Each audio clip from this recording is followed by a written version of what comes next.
Welcome to the Revolution Church podcast. Before we begin, we'd like to remind you that our ministry is supported 100% by listeners like you. Unlike most ministries, Revolution Church is not backed by grants from larger institutions. To make your 100% tax-deductible donation today, please visit revolutionchurch.com/donate. You can also learn more by clicking the donate section on our website. Thanks for listening. Well, last week's sermon was quite an uplifter. I know that you all probably still on the high from the Ecclesiastes sermon last week. My psychiatrist is like, I think it was because Mother's Day and you're missing your mother. I'm like, gosh, psychiatrist, come on, that old game. But I almost didn't. I finally put it up, but I almost didn't put it up. I kind of felt it was like, I would say I felt that it was messy, but I'm always messy, so felt a bit vulnerable. But that's my job. It was some word. It's profanity. Are we on? Yep. Okay, we're on. Ladies and gentlemen, from Bryan Lake Bowl. Wouldn't that be awesome if we had some like, it's your host, Jay Baker.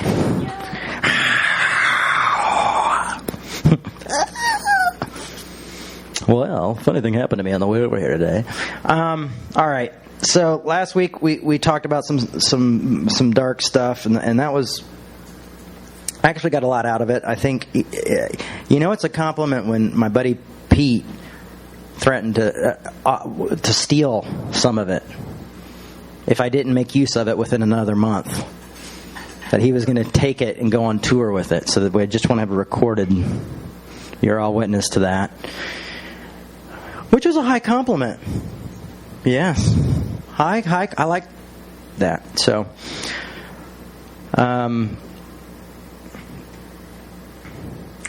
So today's sermon is called Embracing the Messy.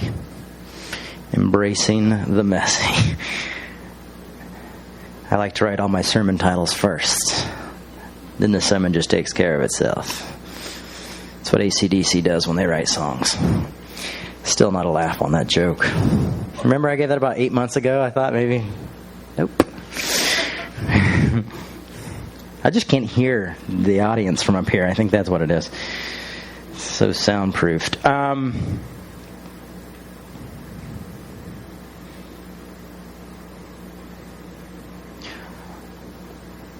we are looking for the best way to the church, and a lot of us we are looking for the best way to communicate, and we want to have the best way to reach out.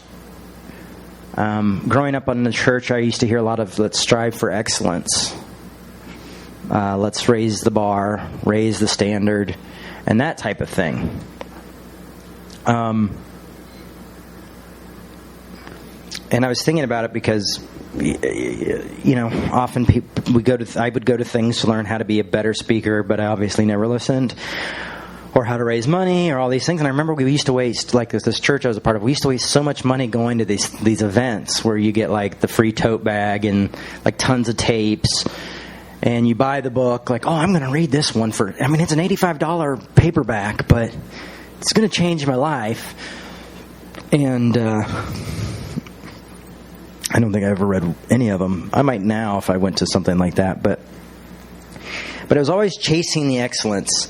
A lot of my friends over time had worked at various churches, especially back in about 10 years ago, and they would always, the churches would be like, we've got to be like AT&T, and Apple computers, and Macintosh and Xerox. I don't know, Xerox, is that still around?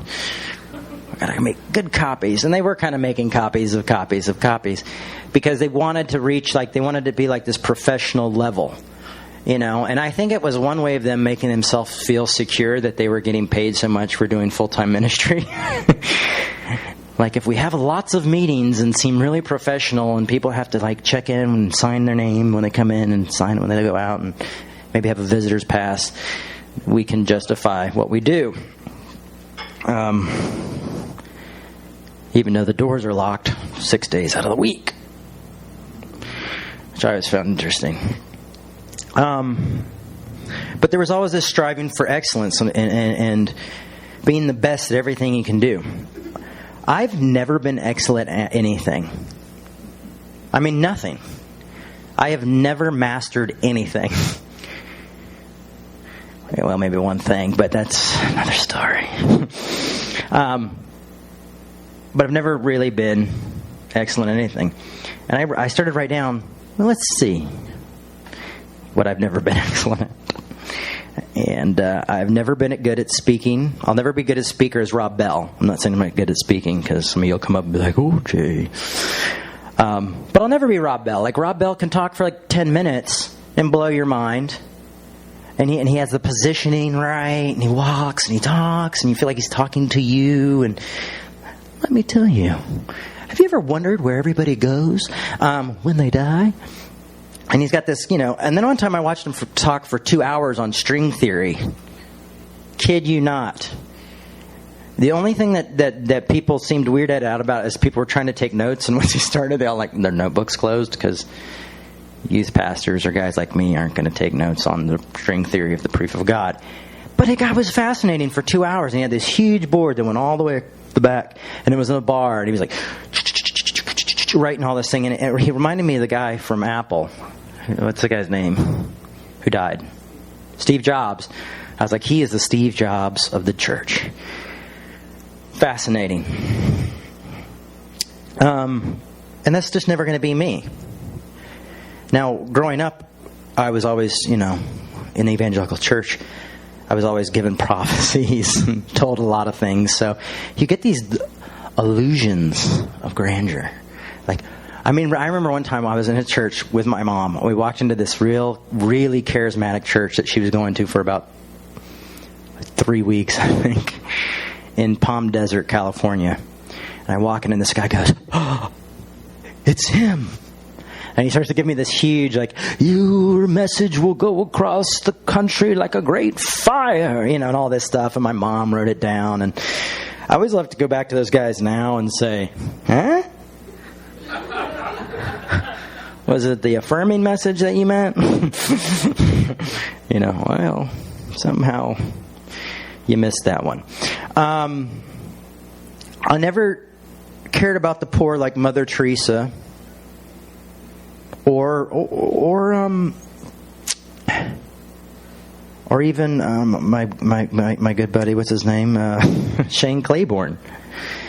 And this guy, grows his hair out, moves into crazy neighborhoods, and does a lot of beautiful stuff. And I've never had that passion.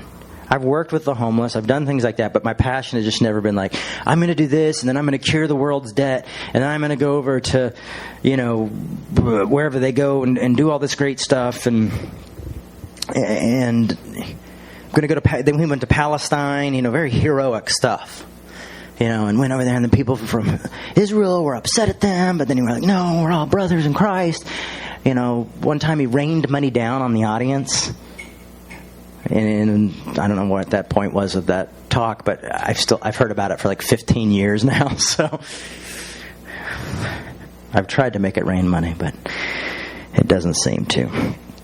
But I've just never, those guys have got something I don't have. Now, I'm not here using this as my personal confession or counseling session, because I have that on Wednesdays.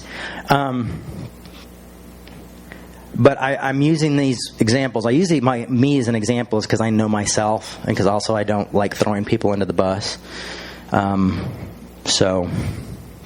trust me, we'll get into the examples of other people. I'll never be as graceful as Bryan McLaren. I only know one person who was mad at Bryan McLaren. That said Bryan McLaren was mean to them. One person. The guy's a nice, hey Jay, how you doing? Some stranger comes up, he'll be like, so stranger, what's your passion? What do you care about? who are you? You know, I'll do stuff like that, and I'm sitting there like going like, oh, do I have to talk? There's a stranger at the table. Stranger danger, you know? And he's like, what are you passionate about? I mean, he's good. He's real good, and to the point where it makes you sick. No, I love Bryan. Bryan's like one of my heroes. Or I'll never be as academic as Peter Rollins, you know, unless I win like 20 years in school somewhere. I'll never be as good a writer as Rachel Held Evans, you know. I'll never be cool and pastoral as Nadia Bolz-Weber. I love skateboarding, and I've never been really good at that. I like painting. I've never really been great at that. I always wanted to learn how to play the guitar. I never did. But the great thing is, as far as the people I've mentioned are concerned, I've been blessed to know them all and to take little pieces from them and to experience their lives, and it's been really neat. And sometimes I just retweet them, but I'm glad they're good writers, and I'm glad they say things that because of my dyslexia I'm not able to write down, but they write it and I go, retweet, or you know, share on Facebook, or steal this part and preach it Sunday. Another horrible, great joke. You know, just pretend that. I have a friend that sometimes laughs while he talks. It's pretty weird. Now, if there was a thing of like if you could be excellent at shopping or procrastination, I would be really good at that. Or nervous and panicky at the most inappropriate times, I have excellence in that. Yesterday, I was in the car. Me and my wife were going to this art thing. A couple of people she works with were there, and we're going to meet him. And I kind of like got a little psyched out before I got on the freeway, and I started getting a bit of a panic attack. And I said, pull over, pull over, pull over. And then I like dry heaved out of the car, which I've never done that before in a panic attack. I love that my panic attacks are always stepping to the next level. Like, my unconscious hates me. Anyway, at least I think it does. My unconscious is really excellent at screwing with me. So there's an excellent part. It's like, you know, and I had to sit there and count to 10 and take emergency pill, breathe. And then we got on the highway and went and did the thing. It was great. You know, it's like, and Karen was like, it's weird. Like, if we have like 4 hours to drive on the freeway, you're fine. If we have to get on there for 5 minutes, you go insane. I'm like, I know, it's crazy. It's because that's where the Matrix gets, you know. No, it's not safe on the freeway. If you've seen the Matrix, it's a very hip thing for us emergent pastors to preach on 20 years ago. There we go. I'm going to have you guys mic'd. You two are getting mic'd with your little giggles. I'm just me, and you are just you. This is not a Joel Osteen, like, let's be awesome together and things are going to be great. He's like, you know, he's got that book called Every Day's Friday. Have you seen that? Like, he seriously has a book like, make every day Friday. And I'm thinking like, well, you know, I don't work like the average person. I work twice as hard. No, and my dad actually didn't work enough for the both of us, so I just let him do it. But, you know, it's like, what was I going to say? I totally forgot what I was going to say. Every day is Friday. Every day is Friday. But it's not. And even if it was, let's think about that. It wouldn't be like Friday anymore because it'd be the same as every The same every other day. And you're tiredest on Friday. You're like, oh, the week's over. Oh, thank God. I just want to go get a burger and crash out. Like, me and Karen always have grand plans. We're like, Friday night, we're going to go crazy. You know, and it's just like, Friday night, it's like, oh, you just have a little dinner and sit in and go to sleep. You know, and then Saturday is the fun day. So I think he should have called the book "Every Day Can Be Like Saturday." No, you think that would have been a better title? Because you get to sleep, well, unless you go to church. Monday and Tuesday and Wednesday. I know, and so on and so forth. Well, every day is not Friday. Every day is like Sunday, as Morrissey said. Okay. How do we stop the noise and learn to be acceptance of me and you? And I'm not saying that we need to find peace. Remember, we talked about last week, if you had peace and you're happy all the time, you'd be dead. Hence, rest in peace, because you're gone. There's nothing there. It's like all the, sometimes you see the monks and they say, they're peaceful and they've denied their want for everything and then they die, and you're kind of like, what an exciting life you led, meditating all day. Not that there's anything wrong with that. Seinfeld joke. My jokes are a little dated. I got off a time machine earlier today from 1994. But how do we just learn to accept ourselves? And I'm honestly asking this question because it's something that I struggle with every single freaking day. How do I accept the pain? Because I know I don't accept myself, or because sometimes I allow my own pain to go, like, push it down. There's a reason I'll get a panic attack at a weird point in a car or in a weird place, over something completely irrational, rather than like the house is burning down. I'm like, oh, so I've lost things, So then you have to have like the crazies, like your anger and your frustration has to find out another way to get through.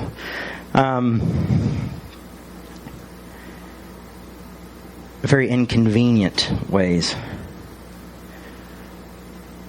Well, and I was thinking about, I believe it's either in Ephesians or Romans. I think it's in Romans.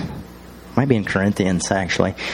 Where we all fall short of the glory of God. Bob's got to know where that's at. All fall short of the glory of God, but yet in His gracious kindness He declares us not guilty. Is that Romans? Oh, wow. Well, I didn't just make it up. It's in the Bible. It's in there. Well, you guys know what it is?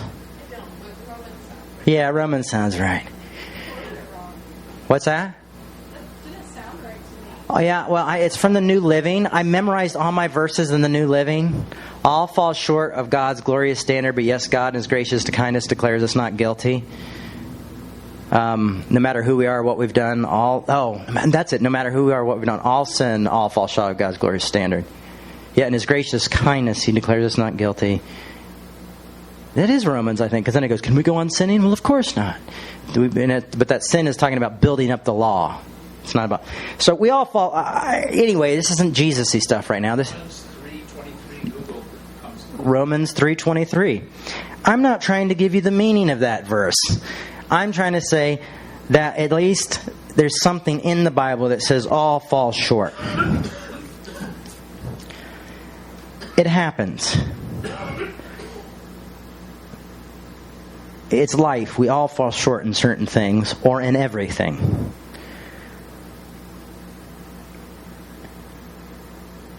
Now, there's something else we can do, is we can wear masks that says something else. We can wear masks that says, hey, I've got it together. I'm a great speaker and writer. And the reason I won't let them just use my name on a book and won't use a ghostwriter to help me is because I'm afraid of that trap. Because my parents taught me to be afraid of that type of trap where you'd be like, everybody think, oh, you write your own books? Yeah, just don't ever look into my notebook. Because my spelling's awful. I actually have to write in code half the time. They're going to find this in 100 years and make a movie about it. The J code.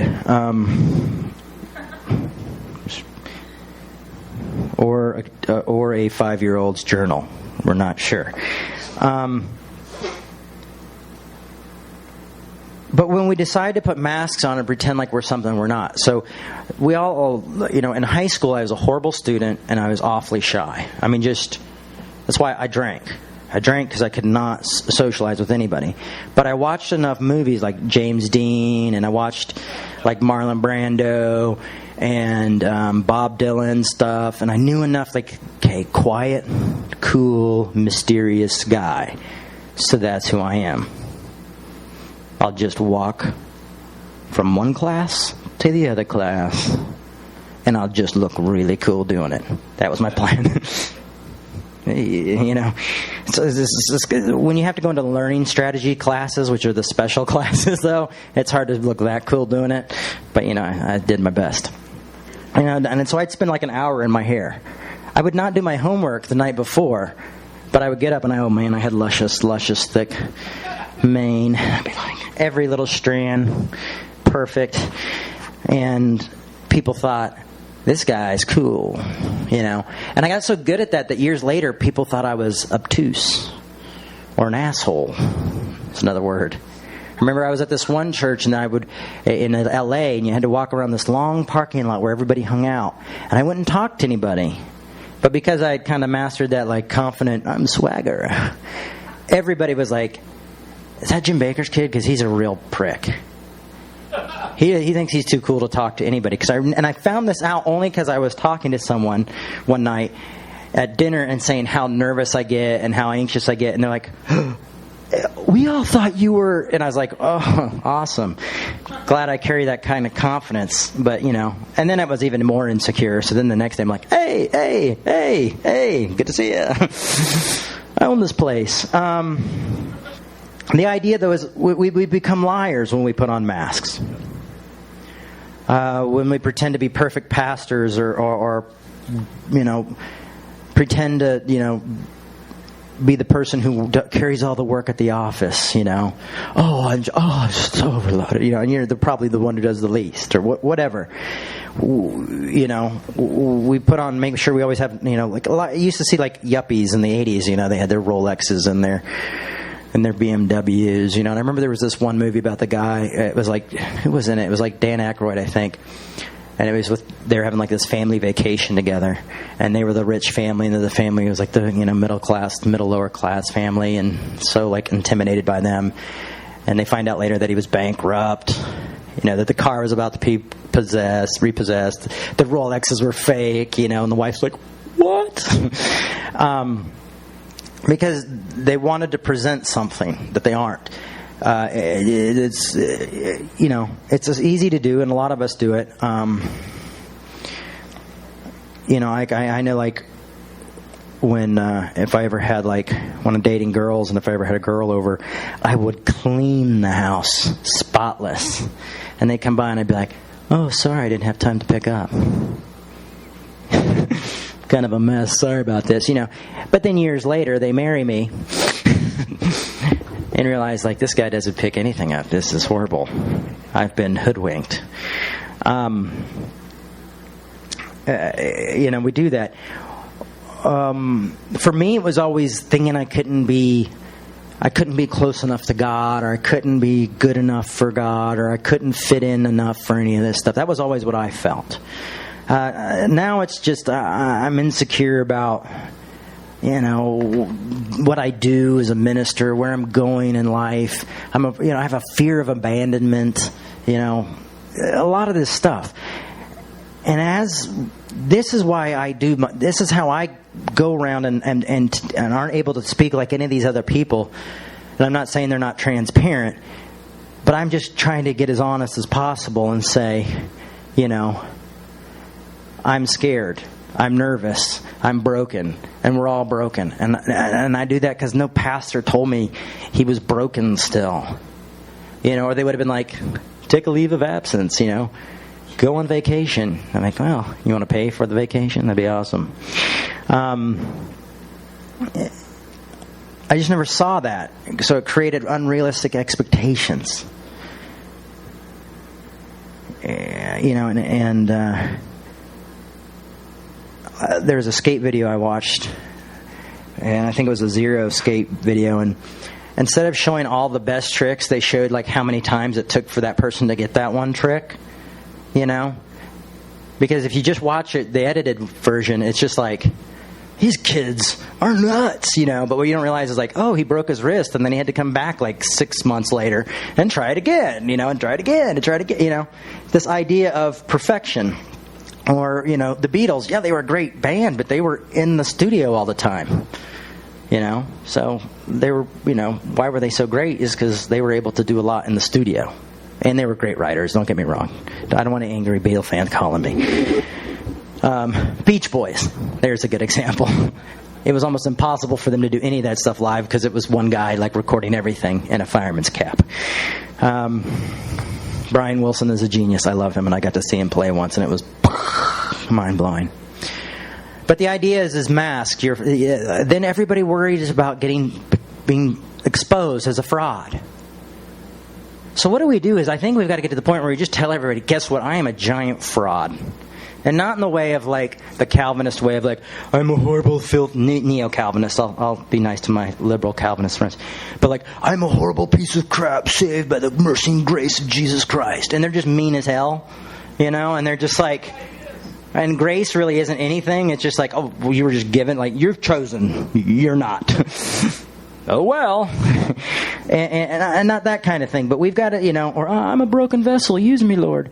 I'm not saying that.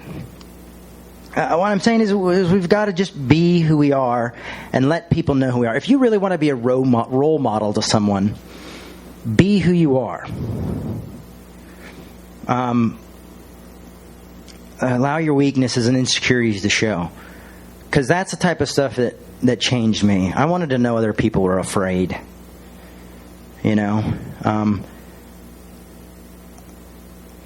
Asking my dad, like, if he ever doubted or if he ever gave up his faith or think, I never did that until later in life. And then I found out, there were times where he was just like, didn't know. And that was good because otherwise I just thought, I'm alone. And so why I say this is so anybody who's here or anyone who's listening online is, you're not alone. This might be the church of misfit toys, but almost all the toys are misfit toys. There's all are really, yeah. There's some that are really good at pretending, and it drives me crazy because I want what they have. I'm jealous of the New York Times bestsellers. Even if they buy it, I'm jealous. But then what we become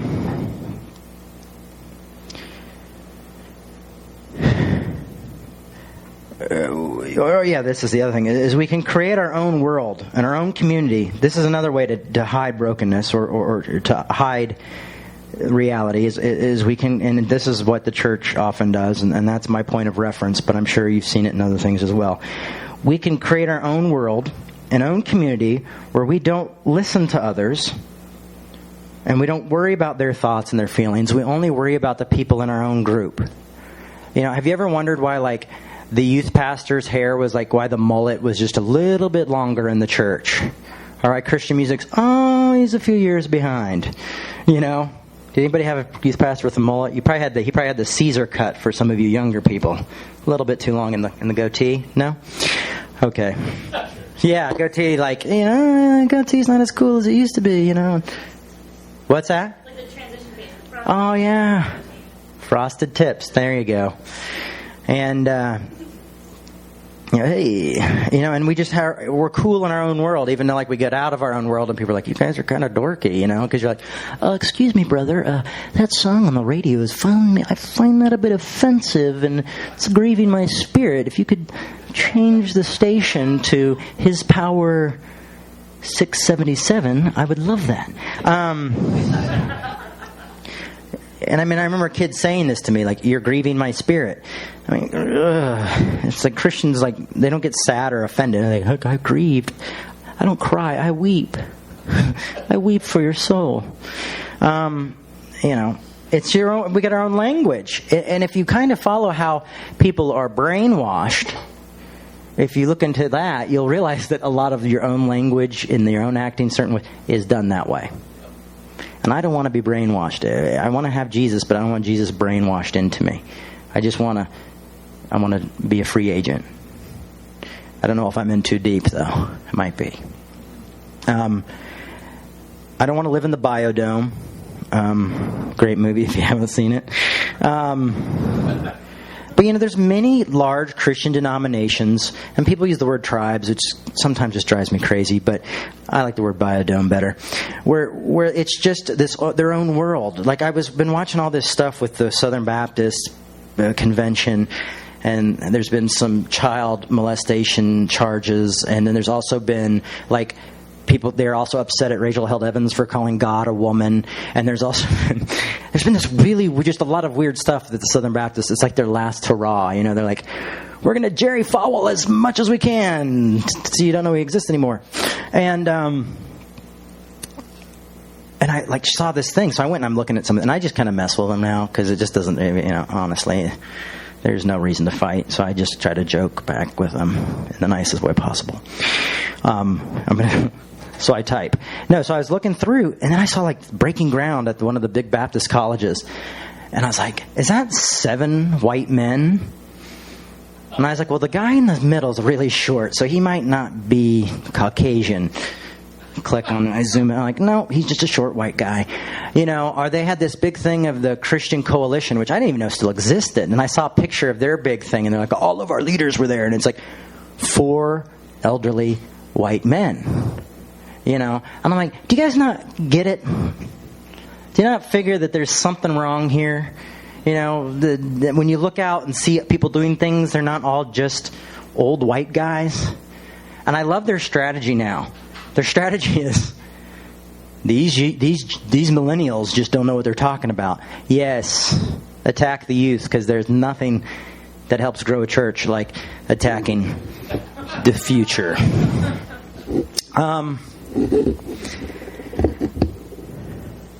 Now, let me also say this. There's nothing wrong with you being awesome at what you do.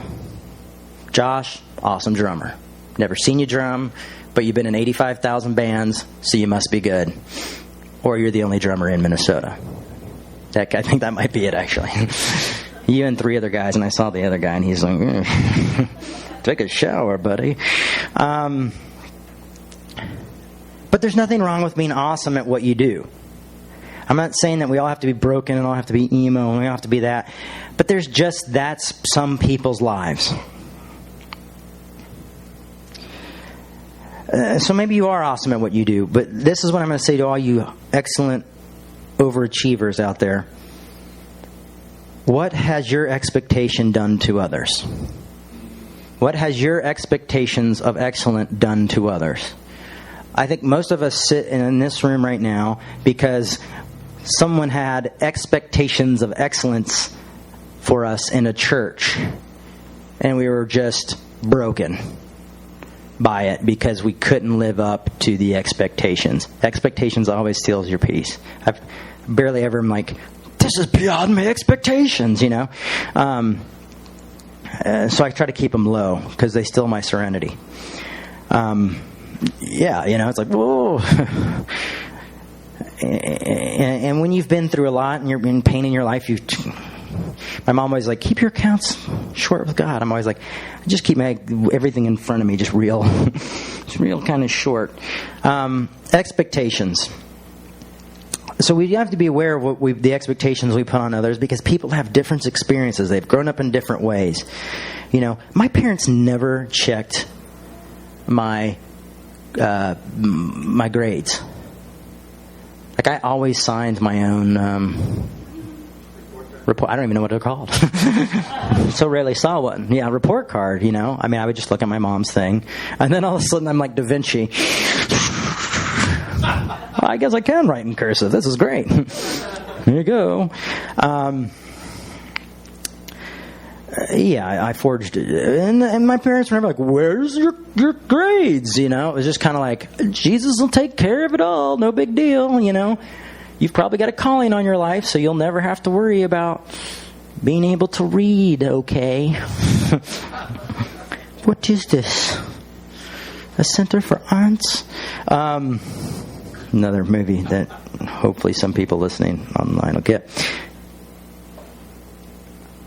I'm a highly sensitive person, if you guys haven't locked into that one yet. And I'm messy. And I'm insecure about my messiness. I remember when I first started, people would be like, oh, you just got up there and shared your heart, brother. And I just remember in the back of my mind being like, that just means I did a crappy job. And just, they were like, well, I kind of felt something, you know. You just share your heart. You know, I'm like, no, I spent like 5 weeks on that, but thank you. And I'm an introverted one at that. So it's a real pain in the ass. And it can be for a lot of us out there. But then again, that's maybe why I love grace. Because I really want to receive it. And not just from God, but from others too. I have some beautiful friendships in my life where if, you know, I've had this one friend who I've known her for years, and she's never gets mad at me when I don't call her back or text her back or email her back or send a carrier pigeon back. You know, I mean, eventually I get back. But you know how many friends I've lost because I haven't gotten back?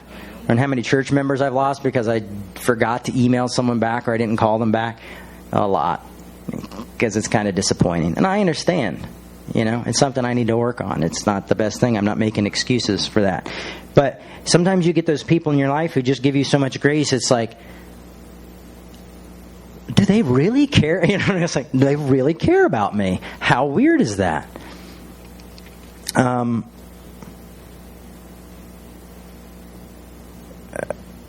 The Paul Tillich sermon on accepting yourself, You Are Accepted, I believe is the title of it.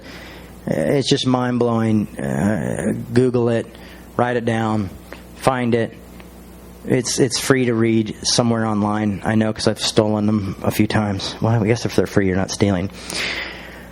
Read it because it really grasps the idea of learning to accept that one is accepted, even that which is unacceptable.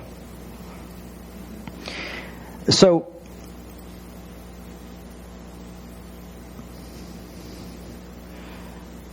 you know, there's something about Jesus' messages and God and her messages as seen by Paul. Oh, did I say her? I just said that because some guy the other day was like, Rachel Hell's Evan just said God was a woman or something. He's like, heresy straight up. Do you see my comment on that? I was shaking nuts. Yeah, it was awful, but I wanted to delete it, but then I got 5 likes, and I was like, oh, the world is okay. They like me. If I ever get a retweet, you know, I'm going to just explode. Like, they really love me. When did retweets become like this great expensive commodity that you really have to work your ass off to get? Anybody? Man, no, we used to just give them away in the early days. Not anymore.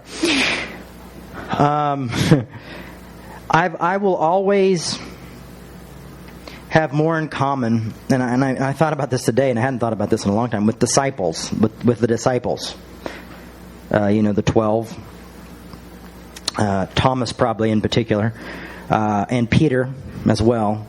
Not because Peter was the rock or the foundation, because Peter was like, he's being killed and tortured, and they're doing what to him? I don't know the guy, because I don't like having the flesh ripped out of my back. I've got to go. I would hope that I would be like, crucify me. We all die tonight because it is a good night to die. You know, not like, but I gotta go. I'm so sorry. Well, I don't know. I sound like I'm from Galilee. I've never even been to Galilee. They're trash over there in Galilee. But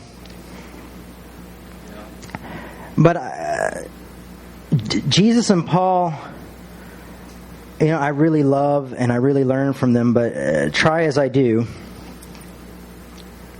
I always end up back at the disciples. Let's just take I'm going to just take the saints, as we like to call them. Jesus was crucified, and they go, let's go back to our old jobs. I mean, if it really was 3 days, and those guys wasted no time to get back out on get back to work. Oh, well, that was embarrassing. Yeah. Think anybody will remember that we thought he was the Son of God? I hope not. Oh no. What? There's some sort of ghost man walking on the water. Damn it. I told you we should have waited at least 4 days before we went back to work. I would have been like, oh, no, I was just hanging out with them. I was like, guys, why are you working? Oh, gee, hey, what's up? I need you to come back. I know that inside you're thinking I'm lying, and your father's telling you that, but the lines are mixed up. Betraying him, that's a good one. Judas. I really think Judas was probably more trying to force God's hand than anything. I don't think he was like, like they make him sound in like Bible tapes. He wasn't twirling his mustache like, I'm going to kill the Savior. I just think he was just like, listen, let's just overthrow this thing. I figured out a brilliant idea. Sleeping while Jesus prays, and sweats blood, I think. And he's like, can't you guys stay awake and pray with me for like an hour? And they're like, but Lord, and he's like, the time's come, forget it. I would be that sleeping guy. I mean, that's what I can relate to, is like, I've been walking around with this guy. People want to kill us. It's crazy. I am so exhausted, I'm washing my hands all the time because we're around lepers. I don't know what to do. Went to a tax collector's house. Not sure how to deal with that. Got a tax collector in our gang now. And when all these prostitutes, what's going on? Am I in some sort of crazy, I don't know, music video? Yeah.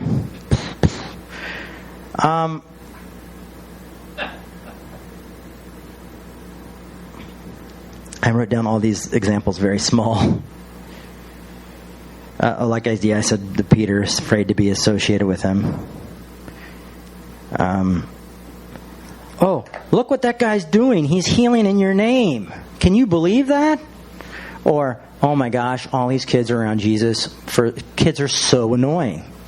Come on, kids, let's get out of here. Especially then, it was like, these kids are just nasty. Don't bother the man of God. Well, it's already happening. And Jesus rebukes them. This is what I relate to often. Or when they were at a place and they got rejected and they were like, Lord, why don't you bring down hellfire and angels and just destroy this land? And he's like, you guys have no idea what you're asking. But, I get revenge in my mind sometimes if I don't do it, Have you ever seen the Christmas story where he gets his mouth washed out with soap? And then he has this fantasy of coming home and he's like, he's blind. Why are you blind? He's like, soap poisoning. And they all cry, oh. They feel so bad. I was like, I'm not the only one.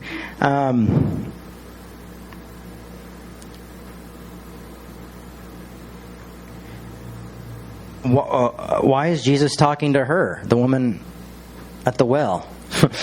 Like, oh man, Jesus some things keep raising red flags, and now he's hanging out with this girl at the well. I don't see any water anywhere. What are we doing? I mean, seriously, this is what these guys do constantly. And these are the disciples. These are the guys who are going to be like really bold in a few months after those 3 days, and they see him, and then they're going to be like, we're going to sit together at church, and they're going to make rules and regulations.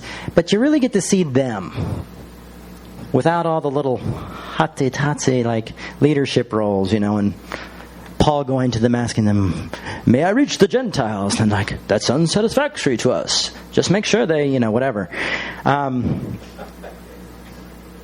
Or surely that was the Son of God. Now, as he's ascending into heaven, like, really, guys? Maybe? I don't know. Or we're all just hallucinating on mushrooms.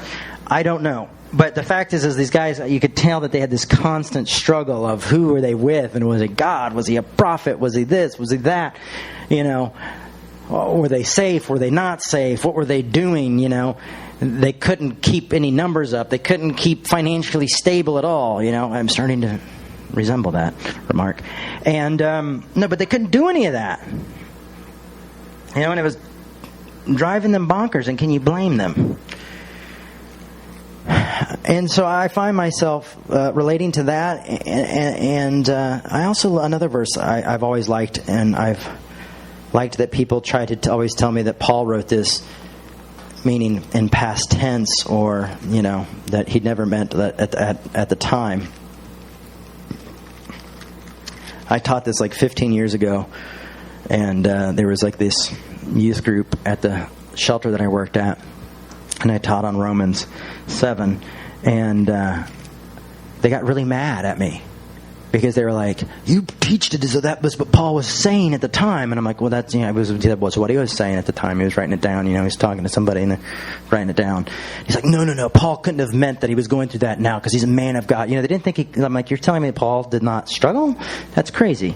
So let me read Romans 7 to you, and we'll get the heck out of here. Romans 7:14 says, "For we know that the law is spiritual, but I am of the flesh, sold unto slavery under sin. I do not understand my own actions.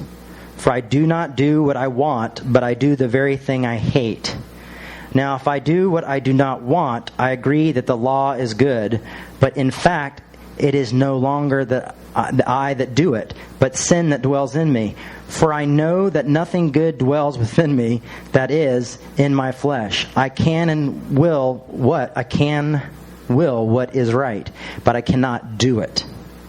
For I do not do good I want, but the evil I do not want is what I do.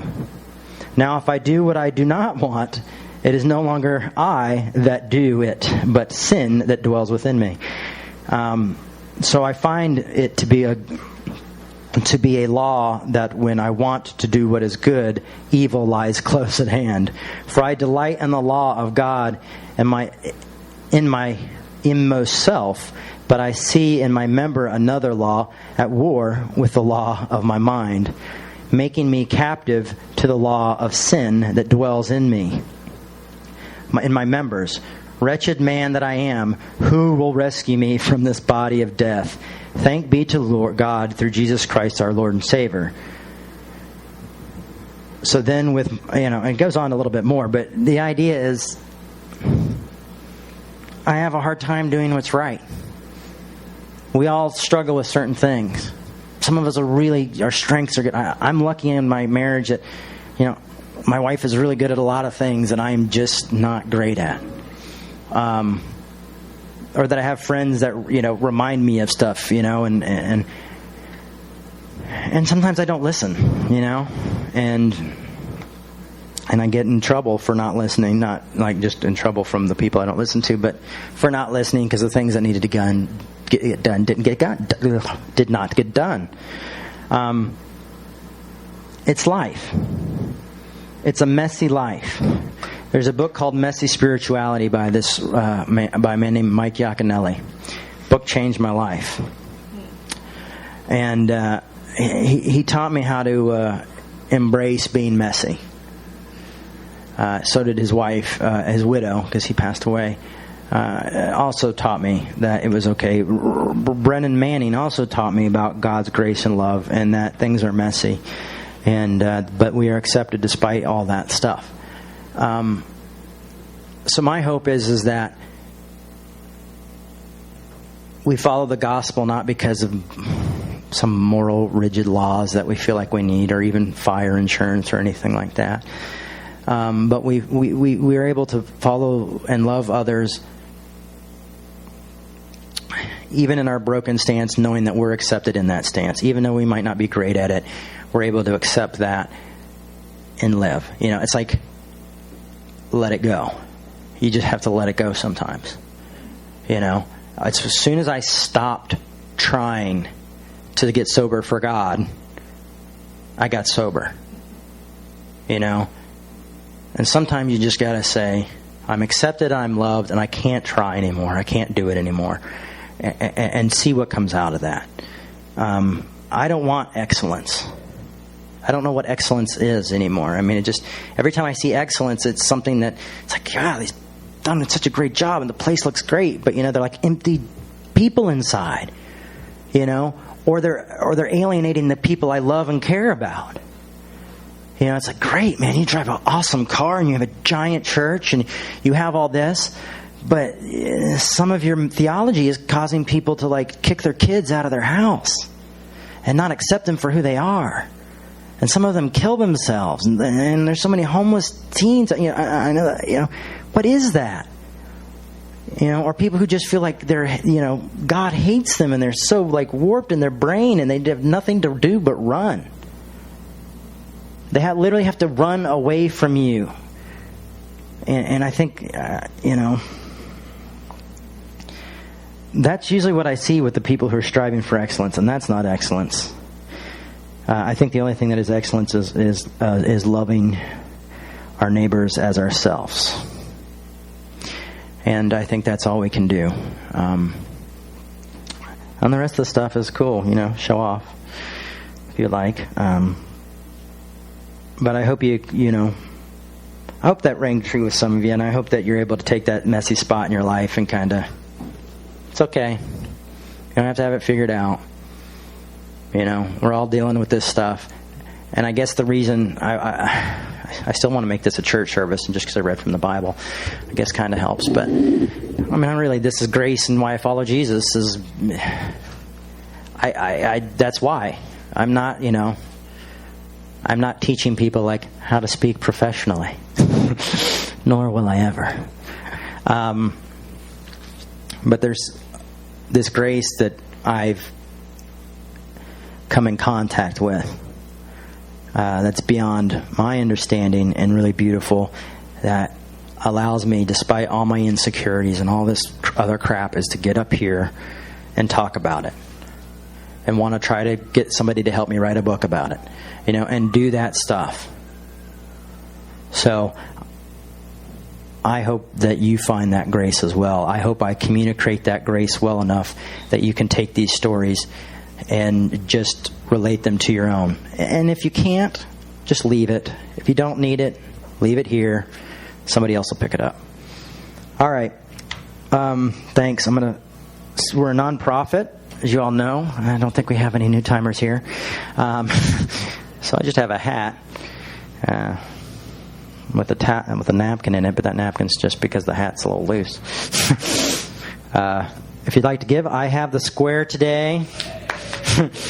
Bob will be filing chapter 11 this afternoon. But I did bring the square. We can thank Josh for that, because Josh sent me a text saying, don't forget the square. And I sent him a text saying, did you win the lottery? Unfortunately, no. You have to play to win. Okay, yeah, thank you. We would be cut in, because 10% of that belongs to Jesus, and we hold it for him. We're his like accountants. I don't know how that works. All right, I'm going to pray real quick, and we don't have much time, so you can talk to each other for the few minutes that we got. Lord, I thank you for your grace and your mercy. I thank you for the acceptance and the ability that ourselves can accept that you can allow us to get to that point. And I even know it seems really hard and almost impossible. I ask and thank you for that. And just anyone out there who's going through this type of stuff, of suffering, knows that they're not suffering alone. And that we are a community, even if we're separated from one another by location, we're still able to be a community and carry one another's burdens and suffer with one another and celebrate with one another. Amen.